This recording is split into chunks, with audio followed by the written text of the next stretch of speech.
ಸರಿನಾ? ಹಲೋ ಅಮ್ಮ ನಮಸ್ತೆ. ನಮಸ್ತೆ. ನಿಮ್ಮ ಹೆಸರು? ವಿಜಯ ಅಂತ ಸಲಗನಹಳ್ಳಿಯಿಂದ ಬರ್ತದೆ. ನನ್ನ ಕಾಲು ನೋವಿನ ಸಲುವಾಗಿ ನನಗೆ ಎಷ್ಟೋ ಸರಿ ಕಣ್ಮುಚ್ಬಾರ್ದಪ್ಪ ದೇವ್ರೆ ಅಂತ ನಾನೆಲ್ಲ ಈ ಒಂದು 3 ಹಾಸ್ಪಿಟ್ಲಿಗೆ ತೋರಿಸಿದ್ದೀನಿ. ಸಜ್ಜನ್ ಡಾಕ್ಟ್ರು ಮತ್ತು ಆ ಗುಳಿಗೆ ಫವರ್ ಇರೋ ಮಟ್ಟ ಚೆನ್ನಾಗಾಗದ. ಆಮೇಲೆ ಮತ್ತು ಅದೇ ಅಲ್ಲ ಗುಳಿಗೆ ಅದ್ರ ಬೇರೆ ನಾನು ಹಾರ್ಟ್ ಪೇಷಂಟ್. ನನಗೆ 2 ಸ್ಟೆಂತ್ ಹಾಕಿದ್ದಾರೆ ಮಣಿಪಾಲಲ್ಲಿ. ನಾನು ಎದಿರಿ ಗುಳಿಗಿನೇ ಬಿಟ್ಟೆ. ನಮ್ಮ ಜೀವನ ಇಷ್ಟ ಅಲ್ಲ ಸಾಯಮಠ ಅಂತ ಹೇಳಿ ನಾನು ಸುಮ್ಮನೆ ನಿರ್ಧಾರ ಮಾಡ್ಕೊಂಡು ನನ್ನ ಕೈಯಲ್ಲಿ ಮನೆ ಬಿಟ್ಟು ಎಲ್ಲಿ ಹೋಗಲ್ಲ. ಒಟ್ಟು ಹಂಗೆ ಅವ್ರ ಅಪ್ಪ ಮಗಳಿಗೆ ಊಟಕ್ಕೆ ಮಾಡಿಟ್ಟು ಮನೆಗೆ ಮಕ್ಕಂತಿದ್ದೆ. ನಮ್ಮ ಅಣ್ಣ ತಮ್ಮ ಮನೆಯವ್ರು ಯಾಕೆ ಬರ್ತಾಯಿಲ್ಲ ವಿಜಿ, ಯಾಕೆ ಬರ್ತಾಯಿಲ್ಲ, ಏನು ಕಾಲು ನೋವು ಏನು ಬರ್ತೀವಿ ಬಿಡ ಅಕ್ಕ ಅಂತಂದೇಳಿ ಇಲ್ಲಿ ಒಬ್ಬರು ಗೀತಮ್ಮ ಅಂತ ಹೇಳಿದ್ರು ನಮಗೆ. ವಿಜಯಮ್ಮ ಭಾಳ ಚೆನ್ನಾಗಿ ಆಕತಿ, ನೀನು ಬಂದು ನೋಡು ಅಂತ ಹೇಳಿದರು. ನಾನಿನ್ನು ಇವತ್ತಿಗೆ 5 ಡೇಸ್ 5 ದಿವಸ. ಓಕೆ ಅಮ್ಮ, ಇವಾಗ ಇಷ್ಟೆಲ್ಲ ನೋವು ಸಫರ್ ಪಟ್ಟಿದ್ರಲ್ಲ, ಎಷ್ಟು ದಿನ ಆಯಿತು ಅಮ್ಮ? ನನಗೀಗ 6 ತಿಂಗಳಿಂದ ತುಂಬ ಸಫರ್ ಪಟ್ಟಿದ್ರಿ. 6 ತಿಂಗಳಿಂದ 3 ಡಾಕ್ಟರ್ ಹತ್ರ ತೋರಿಸಿದ್ದೀನಿ. 6 ತಿಂಗಳಿಂದ 3 ಡಾಕ್ಟರ್ ಹತ್ರ ತೋರಿಸಿದ್ರಿ. ಏನಂದ್ರು ಅಮ್ಮ ಡಾಕ್ಟರ್ಸ್? ಅವರು ಇದು ಆಪ್ರೇಷನ್ ಮಾಡ್ಬೇಕು ಅಂತ ಹೇಳಿದರು. ಆಪ್ರೇಷನ್ ಮಾಡಬೇಕು, ಮೊಣಕಾಲಿಗೆ ಆಪ್ರೇಷನ್ ಮಾಡಕ್ಕಮ್ಮ. ಆಮೇಲೆ ಬೆಡ್ ರೆಸ್ಟ್, ನೀನು ಎದ್ದು ಓಡಾಡಂಗಿಲ್ಲ. ಆಪ್ರೇಷನ್ ಮಾಡುವಾಗ ಇವಾಗೆಲ್ಲ ನೋಡಿ, ಪ್ರತಿಯೊಂದು ಏನೇ ಆಪ್ರೇಷನ್ ಮಾಡುವಾಗ ಎಲ್ಲರೂ ಏನಾಗಿರ್ಬೇಕು, ಬೆಡ್ ರಿಡನ್ ಆಗಿರ್ಬೇಕು. ಹೌದಲ್ವಾ? ಮನೆಗೆ ನಾನೇ ಬೆಡ್ ಮೇಲೆ ಮಕ್ಕಂಡ್ರೆ ನಮ್ಮ ಮನೆಯವ್ರಿಗೆ ನಮ್ಮ ಮಗಳಿಗೆ ಒಬ್ಬಕ್ಕೆ ಮಗಳು, ನಮ್ಮ ಮನೆ ಅವರಿಬ್ಬರಿಗೆ ಅಡುಗೆ ಮಾಡಿ ಇಡೋರು. ನಾನು ಮಕ್ಕಂಡ್ರೆ ಏನು ಬೇಡ ಎಲ್ಲರೂ ಹೇಳಿದ್ರು ಮಾಡಿಸ್ಬೇಡ ಸುಮ್ಮನೆ, ಆಮೇಲೆ ದುಡ್ಡು ವೇಸ್ಟು, ನೀನು ಬೆಡ್ ಮೇಲೆ ಮಕ್ಕಂದಿರ್ಬೇಕು, ಚೆನ್ನಾಗಾಗಲ್ಲ ವಿಜಯ್, ಬೇಡ ಮಾಡಿಸ್ಬೇಡ ನೀನು, ಈಗಾರ ಒಂದು ಸ್ವಲ್ಪ ಓಡಾಡ್ತೀಯಾ, ಅದು ಅಂತೂ ಬೇಡ ಅಂತಂದೇಳಿ ನಾನು ನಮ್ಮ ಮನೆಯವ್ರು ಅಂದ್ರೆ ವಿಜಯ್ ಅಷ್ಟೇ ಬಿಡೆ, ಯಾಕೆ ನನಗೇನು ಭಾಳ ಏಜ್ ಆಗಿಲ್ಲ, 38. ನಾನು ಈಗ ಎಲ್ಲ ನನಗೆ ಆಶ್ಚರ್ಯ, ಈ ಕಾಲಿಗೆ ವಯಸ್ಸಾಗೈತೆ ಅಂದ್ರೆ ಅದು ಒಂದು ಲೆಕ್ಕಕ್ಕತಿ ಅಂತಂದೇಳಿ ಗೀತಕ್ಕ ಹೇಳಿದ್ಕೆ ಇಲ್ಲಿ ಬಂದು 5 ದಿನ ಆಯ್ತು. ನನಗೀಗ ಅದು ಒಂದು ಗಂಟೆನೇ ಇರಲಿಲ್ಲ. ಅಲ್ಲಿ ತಗೊಂಡ್ಮೇಲೆ ನನಗೆ ಎಷ್ಟು ನಾನು ಹಿಂಗೆ ಎಳೆದಾಗ್ತಿದ್ದು ಕಾಲು. ನಿಜ ದೇವ್ರಾಣೆ, ನಾನು ಸುಳ್ಳಲ್ಲ. ನಾನು ಎಷ್ಟೋ ಸಲ ಹತ್ತು ರಾತ್ರಿ ಮಕ್ಕನಬೇಕಾರೆ ದೇವ್ರೇ ಕಣ್ಮುಚ್ಬಿಡಪ್ಪ, ಇದ್ದಾರೆ ಹೆಂಗೆ ಅಕ್ಕ ಜೀವನ, ನಾನೇನು ನೋಡ್ತೀನಿ ಅಂತ ಹೇಳೋಕ್ಕಾಗಲ್ಲ, ನಾವೇನೆಲ್ಲ ಮಾಡಿಟ್ಟು ಸಾಯ್ತವ, ಅವ್ರು ಮಾಡ್ಕೊಂತಾರೆ ಅಂತ ಹೇಳಿ ದಿನ ದೇವ್ರಿಗೆ ಕೈ ಮುಗಿತಿದ್ದೆ. ಯಾವ ದೇವ್ರಾರ ದಾರಿ ತೋರಿಸ್ಬಲ್ದಲ್ಲ ನನಗೆ ಕಾಲು ಪಾಡಾಗಕ್ಕ ಅಂತ ಕೈ ಮುಗಿತೇನೆ ನನಗೆ. ಓಕೆ ಅಮ್ಮ, ಇವಾಗ 5 ದಿವಸ ನೀವು ಬಂದಿದ್ರಿ ಸರಾಕೇರ್ ಥೆರಪಿಗೆ. ಇವಾಗ ನಾರ್ಮಲ್ ಥೆರಪಿನೇ ತಗೊಂಡಿದ್ರಲ್ವಾ, ಅದಕ್ಕೂ ಇದಕ್ಕೂ ಏನು ಚೇಂಜಸ್? ಅದಕ್ಕೆ ಇದಕ್ಕೂ ಭಾಳ ಡಿಫ್ರೆನ್ಸ್ ಐತಿ. ಏನು ಚೇಂಜಸ್ ಇದೆ? ಅದು ಆಗಿನ ಮಟ್ಟಿಗೆ ಮನೆಗೆ ಹೋಗಿ ಇದು ಸ್ವಲ್ಪ ಹೊತ್ತು ರಿಲ್ಯಾಕ್ಸ್ ಆಗಿ ಬೆಳಗ್ಗೆ ಮತ್ತೆ ಅಷ್ಟೊತ್ತಿಗೆ ಅದೇ. ಆದರೆ ಇದು ಐತಲ್ಲ ಬೆಸ್ಟ್. ಇದು ಜೋರಾಗಿ ಚಪ್ಪಾಳೆ.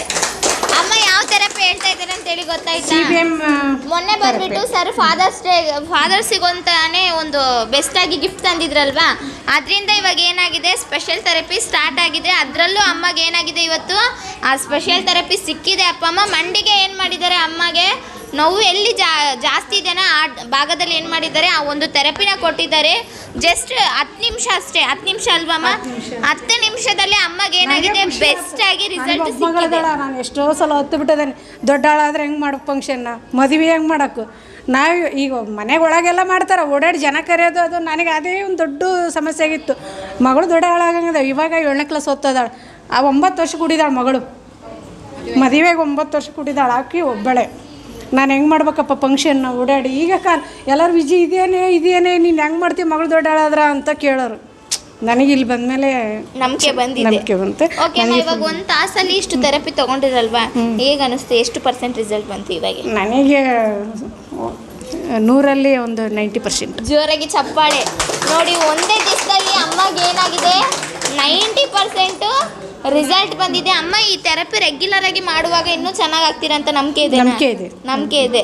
ನೋಡಿ, ಇವಾಗ ಅಮ್ಮಗೆ ಬಂದ್ಬಿಟ್ಟು ಮುಂಚೆ ಹಾಸ್ಪಿಟಲ್ ಹೋಗುವಾಗ ಏನು ಹೇಳಿದ್ರು, ಆಪ್ರೇಷನ್ ಮಾಡಬೇಕು ಅಂತ ಹೇಳಿದ್ರು. ಬಟ್ ಆದರೆ ಅಮ್ಮ ಏನು ಮಾಡಿಲ್ಲ, ಆಪ್ರೇಷನ್ ಮಾಡಿಲ್ಲ. ಅಪ್ಪಮ್ಮ ಸರಾಕೇರಿಗೆ ಬಂದು ಒಂದೇ ದಿವಸ ಸ್ಪೆಷಲ್ ಥೆರಪಿ ತೊಗೊಂಡ್ರು. ಅವ್ರಿಗೆ ಏನಾಗಿದೆ, ಮಂಡಿ ನೋವು ಅನ್ನೋದು ಚೆನ್ನಾಗಾಗಿದೆ. ಅಮ್ಮ ಇವಾಗ ನೀವು ಆಪ್ರೇಷನ್ ಮಾಡಿಸ್ಕೋತೀರಾ? ಇಲ್ಲ, 3 ಲಕ್ಷ ಹೇಳಿದರು. ಯಾರು ಇವರು ನವಿಲ್ಗಿರಿ ಡಾಕ್ಟ್ರಲ್ಲಿ ಇವರು ಅದರಲ್ಲ ಸರ್ಜನ್ ಡಾಕ್ಟ್ರು. 3 ಲಕ್ಷ ಬೇಕಮ್ಮ ನಿನಗೆ ಕಾಲು ಆಪ್ರೇಷನ್ ಮಾಡೋಕ್ಕೆ ಅಂತ ಹೇಳಿದರು.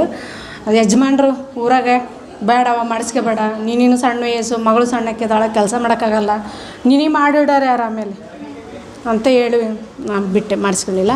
ಗುಳಿಗೆನೇ ತಗೊಳ್ಳಿಲ್ಲ. ಒಂದು ಸ್ವಲ್ಪ ನುಂಗಿದಷ್ಟಿಗೆ ಚೆನ್ನಾಗಾಗೋದು. ನನಗೆ ಆಶ್ಚರ್ಯ ಆಗೋದು, ನುಂಗ್ದಾಗ ರೀ ನೋಡ್ರಿ ಚೆನ್ನಾಗೈತೆ ಕಾಲು ಅಂತಿದ್ದೆ. ಅಲ್ಲ ಗುಳಿಗೆ ಬಿಟ್ಟಿಗೆ ರೀ ಅದೇ ಹಂಗೆ. ಇವಾಗ ಹೆಂಗೆ ಅನಿಸ್ತಿದ್ದೆ? ಇವಾಗ ಈಗ ನಾನು ಬರೋಕತ್ತಿ ಮೇಲೆ ನಾನು ಸ್ಟ್ರೈಟಾಗಿ ನಡೀತಾ ಇದ್ದೇನೆ. ಇವಾಗ ಜೋರಾಗಿ ಚಪ್ಪಾಳೆ. ನಮ್ಮ ಅಂತಮ್ಮ ಮನೆ ನಮ್ಮ ಮಾಮರೆಲ್ಲರೂ ನಿನ್ನೆ ವಿಷಯ ಇದೇನಿದು ಕರೆಕ್ಟಾಗಿ ನಡೀತಾ ಇದೆಯಾ ಅಂತ ಕೇಳಿದ್ರು.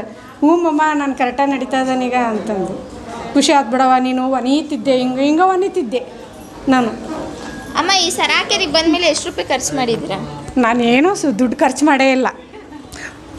ಏನು ಖರ್ಚು ಮಾಡಿಲ್ಲ. ಕೊನೆಯದಾಗಿ ಸರಾಕೆರ್ ಬಗ್ಗೆ ಏನು ಹೇಳಕ್ಕೆ ಇಷ್ಟಪಡ್ತೀರಾ? ಇಷ್ಟಪಡ್ತೀನಿ.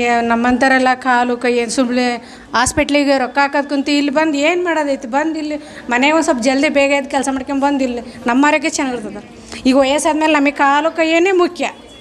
ಅವು ಇನ್ನೊಬ್ಬರ ಮೇಲೆ ಡಿಪೆಂಡ್ ಆಗೋಕ್ಕೆ ಸಾಧ್ಯನೇ ಇಲ್ಲ.